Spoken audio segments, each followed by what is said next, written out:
I mean, Australia was so racist that Aboriginal women had voting rights before some white women did. Yes. The black armband view of history is not entirely clear. But can we just move on to the other aspect of the referendum, and that is that it empowered the Commonwealth to pass laws specifically pertaining to Indigenous people, and that those laws would override any laws that the states passed. Now, I believe Robert Menzies objected to this. Menzies himself had retired from Parliament and from the Prime Ministership the previous year. But Menzies thought this was going too far, didn't he? Yes, he thought it was inappropriate.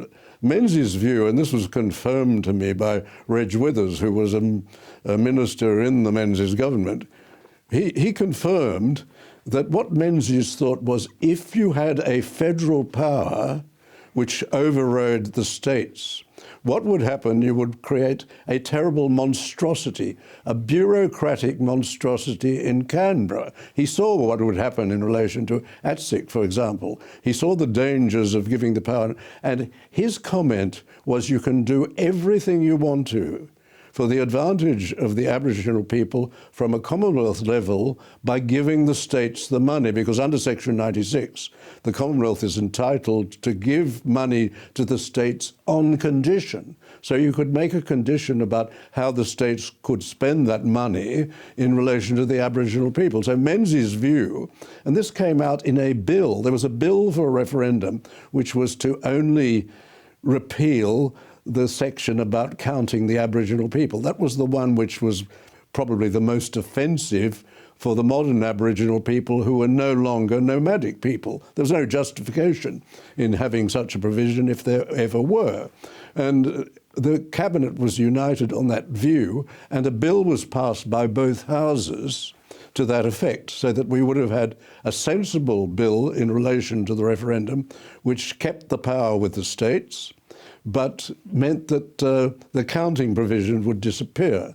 Now, that bill was passed by both houses, but when Harold Holt became Prime Minister, he withheld it. He decided not to go ahead with it, and he decided to go ahead with a referendum that covered both matters, including the one that Menzies foresaw as creating a dangerous situation, a bureaucratic monstrosity, instead of helping the Aboriginal people. Well, that bureaucratic monstrosity has now led to the current Prime Minister proposing something absurd. I mean, would you go so far as to say that Robert Menzies predicted or foresaw what Anthony Albanese would eventually propose? Sir Robert certainly foresaw the dangers of what the Prime Minister is proposing, because what is being proposed in itself has all sorts of dangers, particularly in relation to the blank cheques it will give not only to the Parliament but especially to activist judges.